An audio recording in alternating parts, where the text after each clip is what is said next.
Est-ce que nous pouvons encore prier ensemble? Alléluia. Nous avons chanté tout à l'heure que le Saint-Esprit confirme la parole de Dieu. Et nous voulons que le Saint-Esprit se manifeste ce matin. Parce que c'est le jour de la Pentecôte. Que le Saint-Esprit puisse agir en chacun de nous. Que le Saint-Esprit puisse confirmer que cette parole est la vérité dans nos vies, en ces lieux. Oui, Saint-Esprit de Dieu. Alléluia. Confirme cette parole, Seigneur. Que, Seigneur, ton feu brûle en nous, Seigneur. Que, Seigneur Dieu de gloire, tu déposes quelque chose en nous, Seigneur. Rallume cette flamme, Seigneur, en chacun de nous, Seigneur. Afin que, Seigneur, ta parole, Seigneur, perce nos cœurs. Afin que ta parole, Seigneur, brûle nos cœurs. Afin que ta parole, Seigneur, brise, Seigneur, l'incrédulité, la résistance en chacun de nous, Seigneur. Oui, touche nos cœurs, Saint-Esprit. Au nom de Jésus-Christ, je ramène toute pensée captive à l'obéissance de Christ. Ô Saint-Esprit, sois libre d'agir, libre de te mouvoir. Convainc, Seigneur, convainc de péché, convainc de la vérité. Ô Saint-Esprit de Dieu, nous avons besoin de toi ce matin. Nous avons besoin de toi ce matin. Ô Esprit de Pentecôte, manifeste-toi ce matin avec puissance à travers ta parole, Seigneur. Confirme ta parole ce matin, ô Saint-Esprit de Dieu. Manifeste ta gloire, glorifie le Père en ces lieux. Ô Saint-Esprit de Dieu, nous voulons que tu te manifestes, que chacun de nous soit touché, que chacun de nous soit restauré, que chacun de nous soit transformé dans le nom puissant de Jésus-Christ. Seigneur, merci pour l'instrument que je suis. Seigneur, utilise-moi ce matin. Façonne-moi, Seigneur Dieu de gloire. Oui, merci pour le canal que je suis. Un canal sanctifié, un canal puissant. Alléluia. Oh Seigneur, tu es Dieu. Tu es merveilleux. Tu es magnifique, Seigneur. Que ton nom soit loué.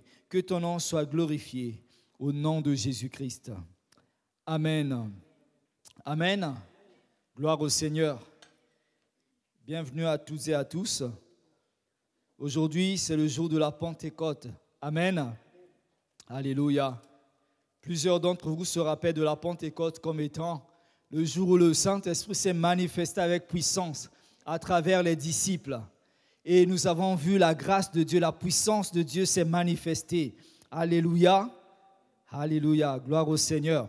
Le thème de ce matin, c'est « Ce n'est ni par ma puissance, ni par ma force, mais par l'Esprit. » Ce n'est ni par ma puissance, ni par ma force, mais c'est par l'Esprit. L'Esprit de Dieu.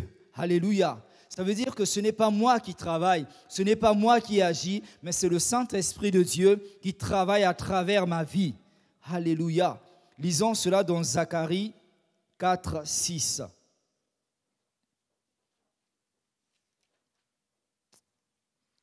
Zacharie 4, 6.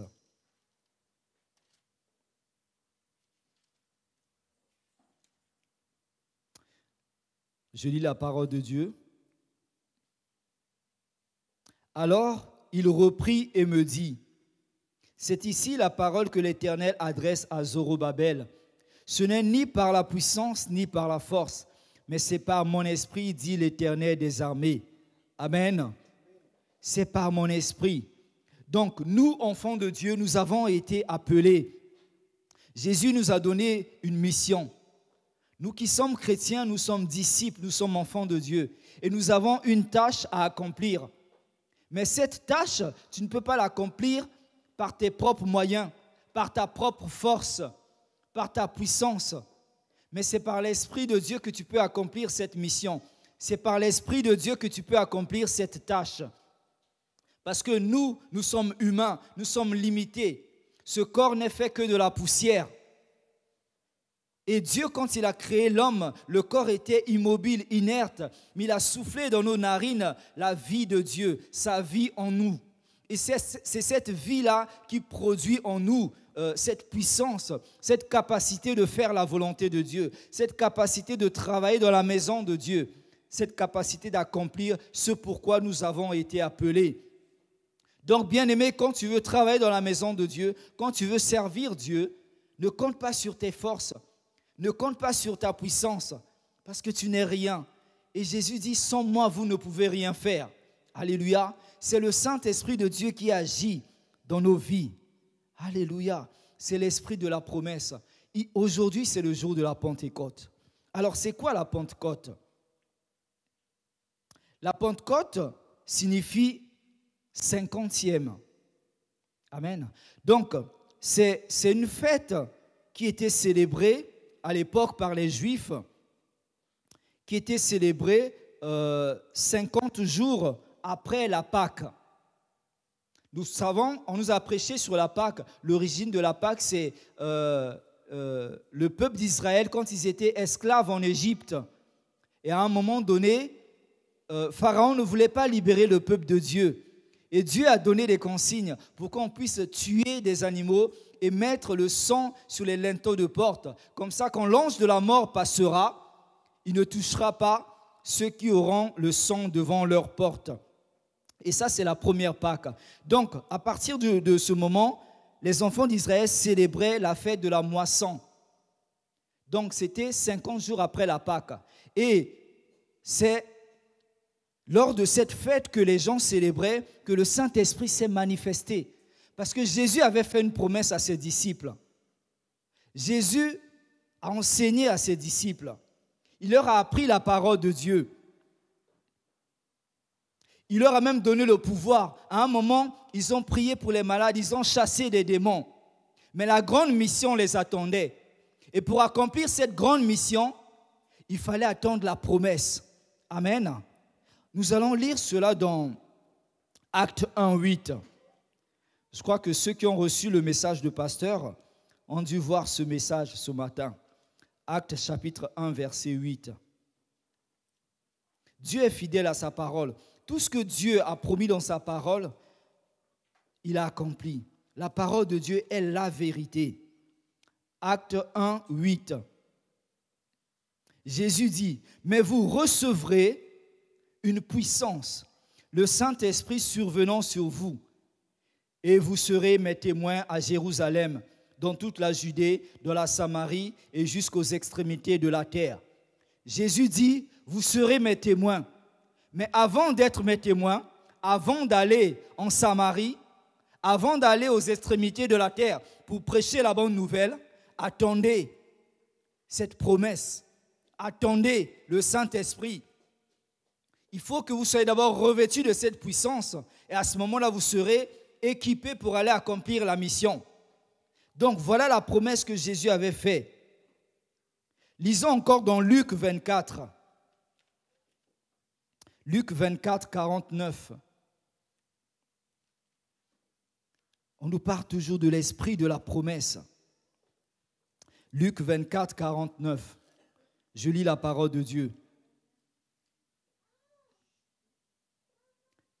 Et voici, j'enverrai sur vous ce que mon Père a promis. Ça, c'est Jésus qui parle à ses disciples.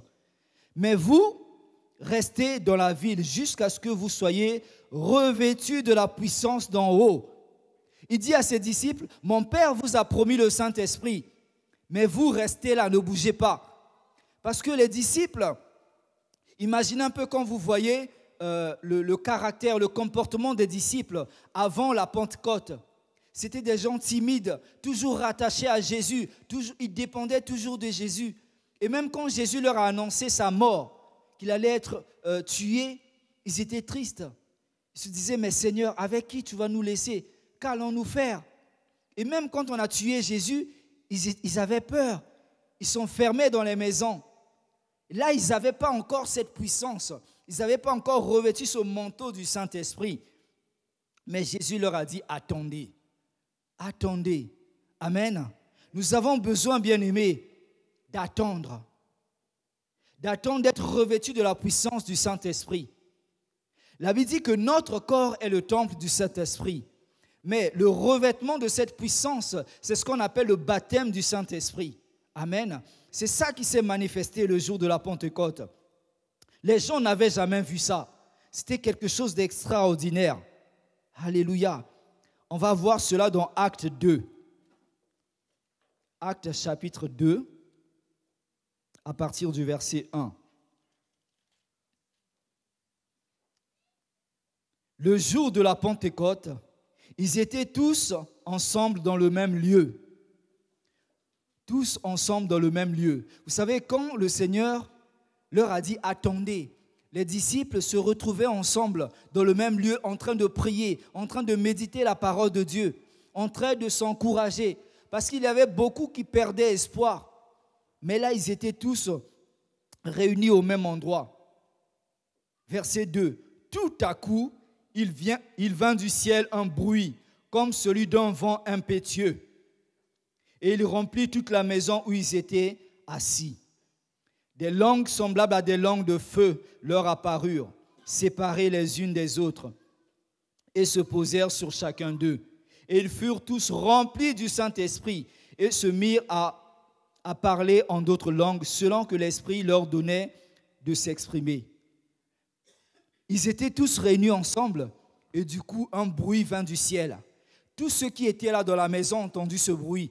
Même les voisins, ceux qui étaient aux alentours, ont entendu ce bruit comme un vent impétueux. C'était le signe de la promesse. C'était le signe pour dire que voilà, l'esprit de la promesse est là. C'est le jour de Pentecôte. Et le Saint-Esprit est descendu sur chacun d'eux. La Bible dit que l'Esprit de Dieu s'est posé sur chacun d'eux. Et c'est comme s'il parlait des langues semblables à des langues de feu. C'est pour ça que nous, aujourd'hui, nous qui sommes pentecôtistes, nous croyons en l'action du Saint-Esprit, nous prions en langue. C'est quoi le parler en langue? On prie des langues qu'on ne comprend même pas. Amen. Vous pouvez lire dans 2 Corinthiens, 1 Corinthiens chapitre 14, tout le chapitre à la maison, et vous allez comprendre c'est quoi le parler en langue. Donc quand on est revêtu de la puissance de Dieu, quand on est baptisé du Saint-Esprit, l'évidence, le signe qui montre qu'on est baptisé, c'est quoi? On parle en langue. Une langue surnaturelle, la langue des anges, que personne sur terre ne peut comprendre. Et quand ceux qui ne sont pas chrétiens nous entendent prier en langue, pour eux c'est comme du charabia, du blabla. Mais la Bible dit que quand nous prions en langue, même nous-mêmes nous ne comprenons pas. Mais c'est le Saint-Esprit qui interprète pour nous auprès de Dieu. Et là, on adresse une prière parfaite auprès de Dieu. Amen. Et des gens, quand ils sont baptisés du Saint-Esprit, ils se mettent à parler en langue. Alléluia. Et là, nous voyons les disciples, eux qui étaient timides, ils ont été revêtus de la puissance de Dieu. Là, la promesse s'est accomplie. À un moment donné, les gens qui sont venus les trouver, ils ont dit, mais qu'est-ce qui se passe ici? Ils sont ivres, ces personnes. Et Pierre, qui était timide, qui a même renié Jésus, il disait, non, ces gens ne sont pas ivres. Dieu a promis de répandre son esprit sur toute chair. Si tu es disponible, si tu as la foi, Dieu peut répandre son esprit sur toi. Alléluia. Il suffit juste de croire. Il suffit d'ouvrir ton cœur. Même Jean-Baptiste a dit, moi je vous baptise d'eau, mais celui qui vient après moi, c'est-à-dire Jésus, lui vous baptisera de Saint-Esprit et de feu. Alléluia. Quand on est baptisé du Saint-Esprit bien-aimé, on a un feu qui brûle au-dedans de nous. Tu n'es plus la même personne. Et quand tu donnes ta vie à Jésus, c'est comme si les gens ne te reconnaissent plus autour de toi, mais il y a quelque chose en toi. Les gens parlent comme d'une étoile, mais c'est le feu de Dieu qui brille en toi. C'est le feu de Dieu qui actionne la machine en toi, qui t'incite à aller évangéliser, à gagner des vies à Jésus. Alléluia. Ça, c'est le feu de Dieu. Ça, c'est l'action du Saint-Esprit en nous. Alléluia. Donc, pour être un disciple et un témoin de Jésus, nous devons être revêtus de la puissance du Saint-Esprit. Sans cette puissance, tu ne peux pas travailler efficacement dans la maison de Dieu. Tu ne peux pas être un disciple efficace. C'est pour ça qu'aujourd'hui, on voit des chrétiens qui sont comme des yo-yo, en haut et en bas. Non, bien-aimés, nous devons être actifs. Alléluia. Quand tu es faible, tu dois te poser la question. Est-ce que j'ai reçu le baptême du Saint-Esprit ou est-ce que je donne assez de place au Saint-Esprit dans ma vie? Alléluia. Jésus lui-même, étant fils de Dieu, qui s'est fait homme, a été baptisé du Saint-Esprit. Nous allons lire cela dans Luc chapitre 3. Si Jésus a reçu ce baptême, et nous aussi nous devons recevoir le baptême du Saint-Esprit. Luc chapitre 3. verset 21.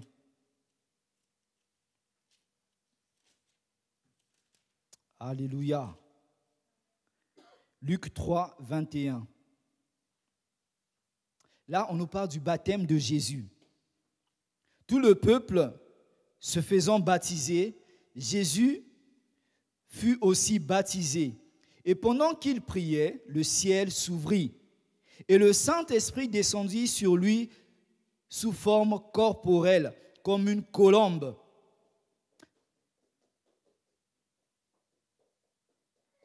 Et une voix se fit entendre du ciel ces paroles. Tu es mon fils bien-aimé, en toi j'ai mis toute mon affection. Ça, c'est pendant le baptême de Jésus. Quand il est rentré dans les eaux, quand on l'a baptisé, le Saint-Esprit est descendu sur lui. Il a reçu le baptême du Saint-Esprit sous forme corporelle. Une colombe est descendue sur lui. Tout le monde a vu cette colombe-là. Même les disciples l'ont attesté. Ils disent, nous sommes témoins de ce qu'on a entendu et ce qu'on a vu. Et la voix de Dieu a parlé. Il dit, celui-ci est mon fils bien-aimé. Écoutez-le. Alléluia. Et là, Jésus a été revêtu de la puissance de Dieu. Là, il n'avait pas encore commencé son ministère. Et nous allons voir après ce baptême, après le revêtement de la puissance, qu'est-ce qui s'est passé. Luc 4, 1 à 2. Juste à côté. Luc chapitre 4, 1 à 2. Jésus, rempli du Saint-Esprit, revient du Jourdain. Le Jourdain, c'est là où il était baptisé, là où on a fait son baptême. Jésus, rempli du Saint-Esprit, revint du Jourdain et il fut conduit par l'Esprit dans le désert, où il fut tenté par le diable pendant 40 jours. Il ne mangea rien durant ces jours-là. Et après qu'il fut écoulé, il eut faim. Je vais m'arrêter là. Donc, la Bible dit, après le Jourdain, Jésus était rempli du Saint-Esprit. Quand nous donnons notre vie à Jésus, nous recevons le Saint-Esprit en nous. Amen. C'est comme un verre qui est rempli à moitié. Mais pendant le baptême du Saint-Esprit, ce revêtement, ça veut dire que tu es rempli. Ce verre qui était, on a mis de l'eau à moitié, on le remplit jusqu'à ce que l'eau déborde. C'est ce débordement-là qui se manifeste par le parler en langue. Alléluia.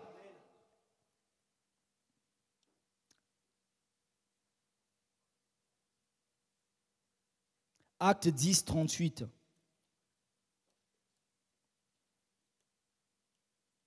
Acte 10, 38.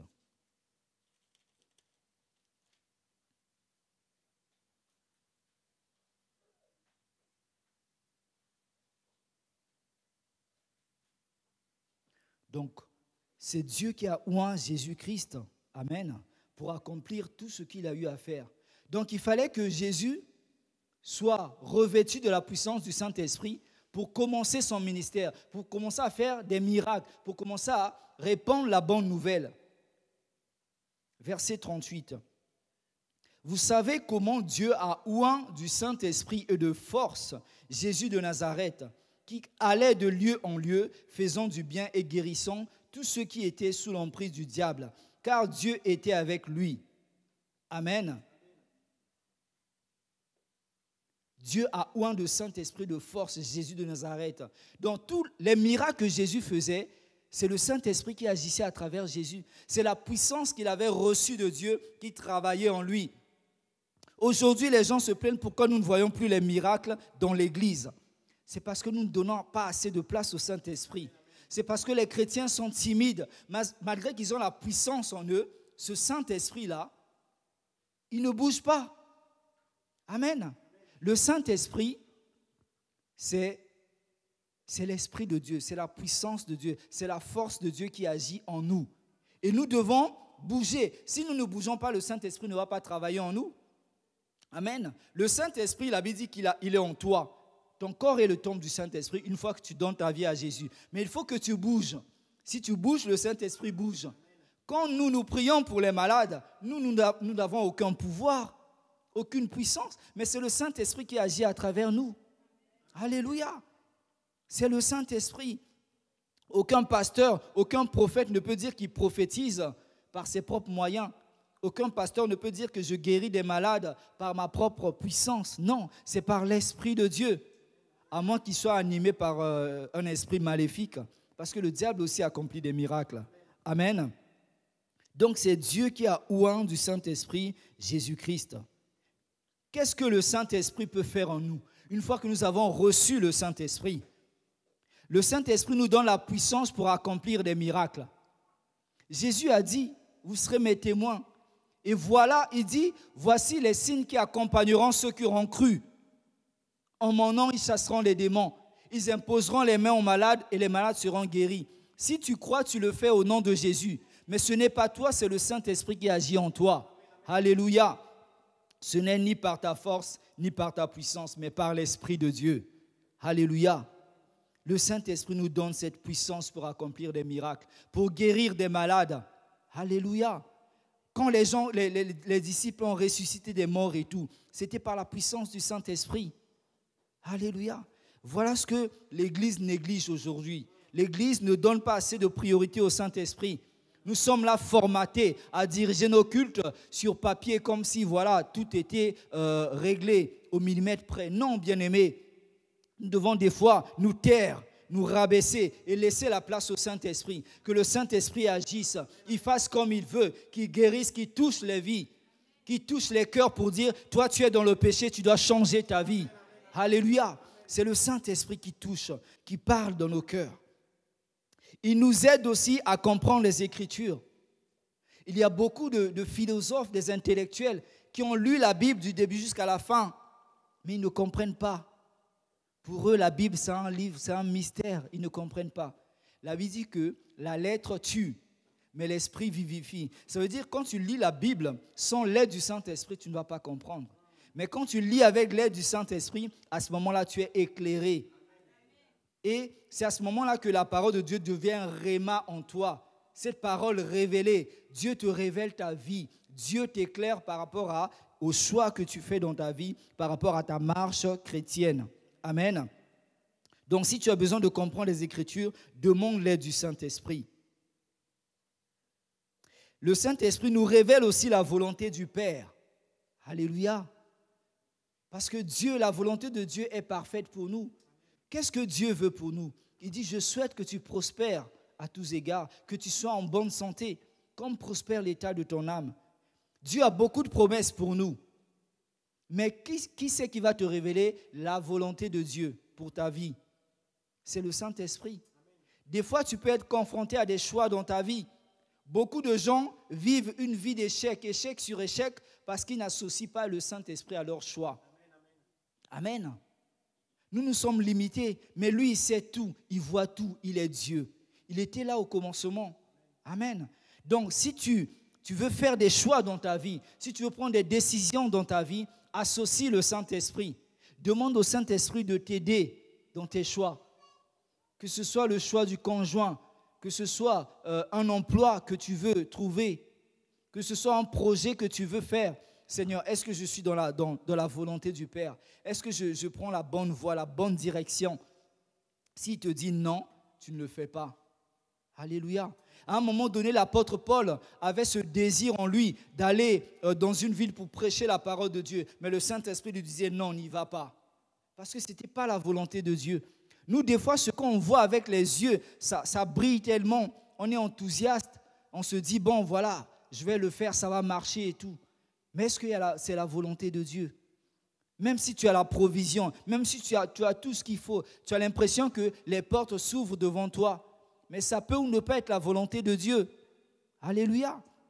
Demande l'aide du Saint-Esprit. Le Saint-Esprit nous communique aussi les dons spirituels. Alléluia. Il y a des gens qui ont les dons de guérison, les dons de révélation, les dons de puissance, les dons de foi. Tout cela, c'est le Saint-Esprit qui nous donne ces dons spirituels. Alléluia. Et le Saint-Esprit nous aide aussi à prier efficacement. Il y a des gens qui prient. À chaque fois, ils disent, mais pasteur, je prie nuit et jour, mais mes prières, c'est comme s'il y avait un mur devant moi. C'est comme si ce n'était pas exaucé. Alléluia. Le Saint-Esprit va t'aider à prier efficacement. La Bible dit, quand nous prions en langue, ce sont des soupirs inexprimables. Alléluia. Ça veut dire le Saint-Esprit intercède pour nous. Il prend cette prière, se parler en langue, et il envoie la prière vers Dieu. À ce moment-là, Dieu nous exauce. C'est important de prier en langue, bien-aimé. Alléluia. Prie en langue régulièrement. Si tu désires ce baptême de Saint-Esprit, nous allons prier pour toi à la fin. À la maison, prie en langue. Ça brise les puissances des ténèbres. Alléluia. Quand tu pries en langue, toi-même, tu ne comprends pas. La Bible dit que même ton esprit ne comprend pas. Et le diable aussi ne comprend pas. Il n'y a que le Saint-Esprit qui parle à travers toi, cette connexion directe avec Dieu. Donc, le diable ne comprend pas ce que tu dis dans cette prière-là. Amen. Et tu pries efficacement. Tu auras moins d'échecs, bien-aimé. Je ne peux pas dire que tu auras 0 échec. Non, tu auras moins d'échecs. Tu es dans la condition où Jésus avait dit à ses disciples, attendez la promesse, ne bougez pas, jusqu'à ce que vous soyez revêtus de la puissance de Dieu. Donc si tu es dans ce cas-là, tu as besoin du baptême du Saint-Esprit. Tu as besoin qu'on t'impose les mains pour recevoir cette puissance. Alléluia. Ou peut-être tu as été déjà baptisé du Saint-Esprit, mais la deuxième possibilité, tu ne laisses pas le Saint-Esprit travailler en toi. Il y a des gens qui sont baptisés du Saint-Esprit, ils sont timides, ils n'ouvrent même pas leur bouche pour prier en langue. Ils n'osent même pas. Tu as la puissance, tu as tout en toi. Alléluia. Laisse le Saint-Esprit travailler en toi, bien-aimé. La Bible dit que l'esprit que nous avons reçu n'est pas un esprit de timidité. Si tu es timide dans l'œuvre de Dieu, bien-aimé, tu as un problème. C'est que tu ne laisses pas le Saint-Esprit prendre la première place dans ta vie. Quand tu es revêtu, Pierre qui a nié Jésus là, quand on lui disait, mais toi on t'a vu avec ce Jésus là, tu es l'un de ses disciples. Il dit, moi? Non, c'est pas moi. Je ne le connais pas ce Jésus. Il a nié. Mais après la Pentecôte, il parlait devant je ne sais pas combien de milliers de personnes. Il parlait avec assurance. Il a même changé son langage. Et les docteurs de la loi disaient, mais ces gens ne sont-ils pas des pécheurs? Ils parlent comme des gens qui ont étudié, des gens qui sont instruits. C'est ça le Saint-Esprit. Il peut t'aider même quand tu vas passer ton entretien d'embauche. Fais confiance au Saint-Esprit. Il va améliorer ton langage. Alléluia. Tu es timide pour parler aux femmes, le Saint-Esprit va t'aider. Tu es timide pour parler aux hommes, le Saint-Esprit va t'aider. Demande l'aide au Saint-Esprit. Des fois, on hésite. On se dit, mais est-ce que ça, je peux demander à Dieu? Mais des fois, on ne se rend pas compte. Ce que toi, tu crois que c'est bête pour toi, non, le Saint-Esprit veut être dans ton quotidien, veut t'aider dans tes choix. Alléluia. Peu importe tes choix, le Saint-Esprit veut t'aider. Alléluia. Le Saint-Esprit est toujours prêt à agir. Maintenant, c'est à toi de faire le pas. C'est à toi de faire l'action, de quitter ta position oisive, de ne rien faire. Il faut bouger, bien-aimé. Lisons la parole de Dieu dans Genèse 1. Tout au début.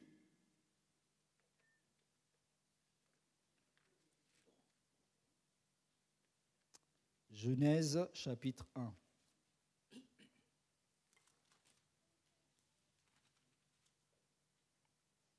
À partir du verset 1, je lis la parole de Dieu. Au commencement, Dieu créa les cieux et la terre. La terre était informe et vide, et il y avait des ténèbres à la surface de l'abîme. Et l'Esprit de Dieu se mouvait au-dessus des eaux.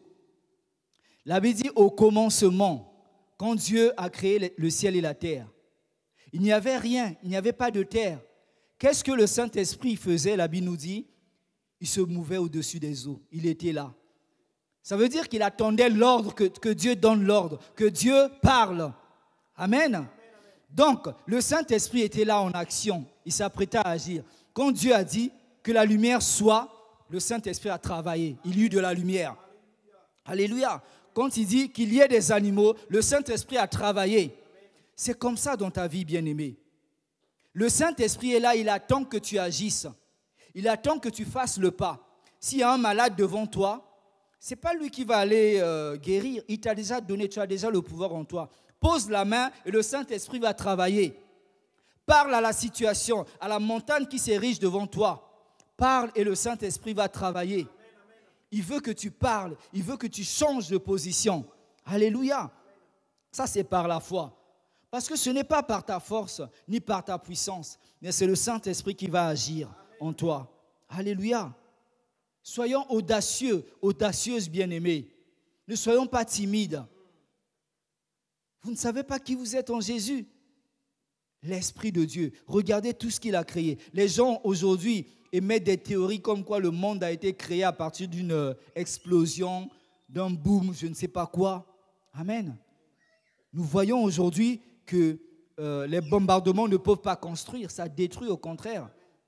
Ils veulent nier la parole de Dieu. Donc le Saint-Esprit est là, il attend. Il est là dans l'église, il attend que l'église se bouge.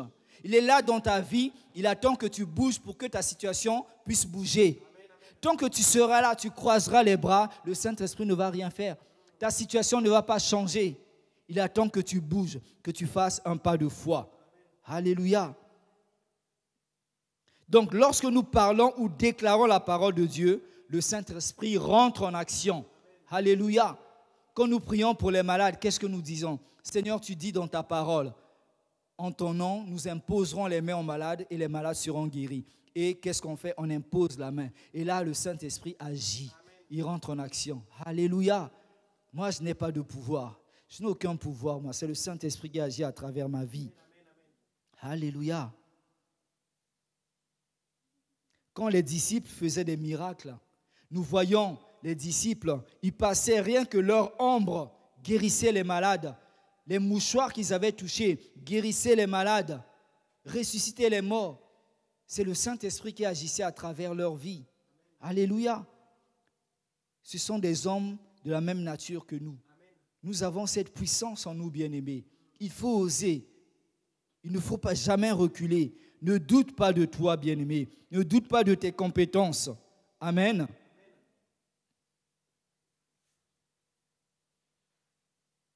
On va lire une histoire dans Acte 8. Acte 8, 14.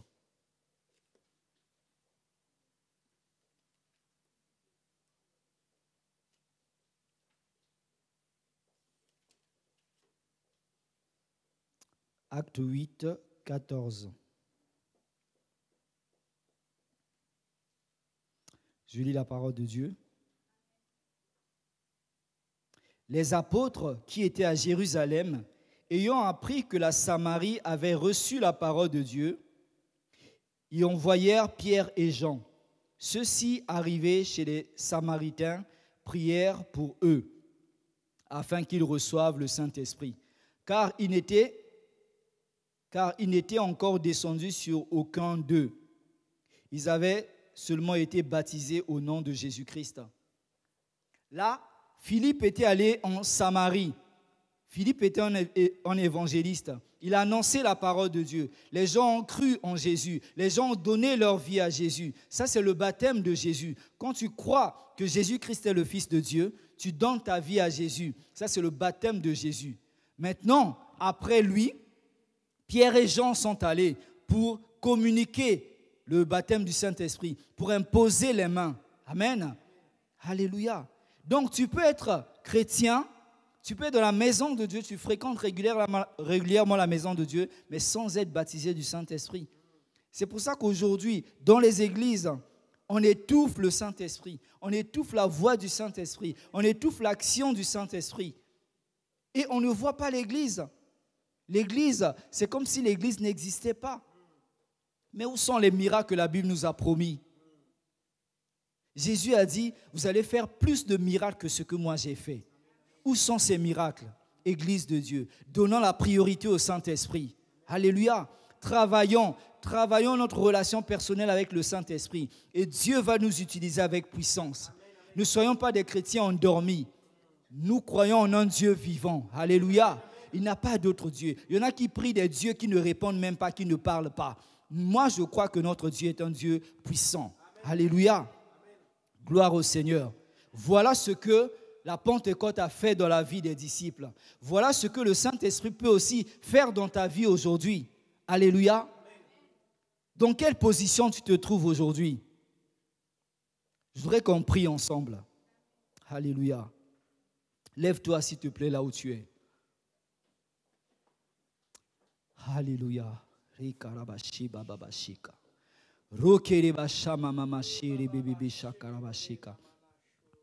Est-ce que tu n'as jamais reçu ce baptême du Saint-Esprit en toi?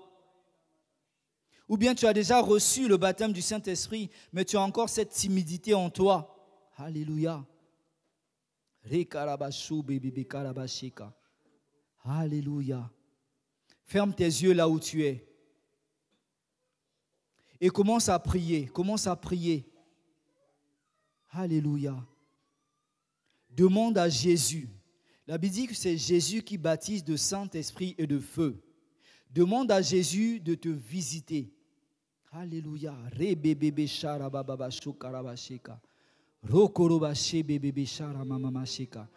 Dieu veut te toucher ce matin. Alléluia. Vincent, tu peux augmenter le son s'il te plaît? Alléluia. Alléluia. Dieu veut booster quelque chose dans ta vie ce matin. Oh oui, Seigneur.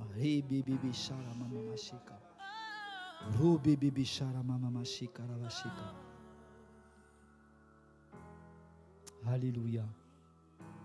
Si tu sens que dans ta vie, des fois tu es trop fatigué, des fois tu n'as pas la force de prier ou de faire des actions, c'est comme si le Saint-Esprit n'est pas en toi. Viens devant. Tu vas recevoir l'imposition de main. La Bible dit que le Saint-Esprit se transmet aussi par imposition des mains. Si tu sens que dans ta vie, rien n'avance, tu avances d'échec en échec, viens recevoir la puissance du Saint-Esprit. Si tu vois que dans ta vie, tu n'arrives pas à prier efficacement et tes prières sont toujours vouées à l'échec, viens devant recevoir l'imposition des mains. Viens recevoir ce feu qui va brûler en toi, qui va changer ta vie, qui va améliorer ta façon de prier. C'est une décision personnelle, bien-aimé. Si tu veux être baptisé du Saint-Esprit et de feu, viens devant, nous allons prier pour toi. Et ta vie va changer à partir d'aujourd'hui.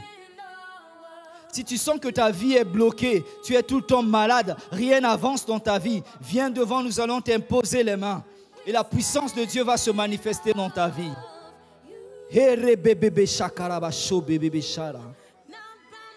Oh oui, Saint-Esprit de Dieu, tu es là. Manifeste ta puissance, Saint-Esprit, ce matin. Que tu sois libre d'agir maintenant. Oh,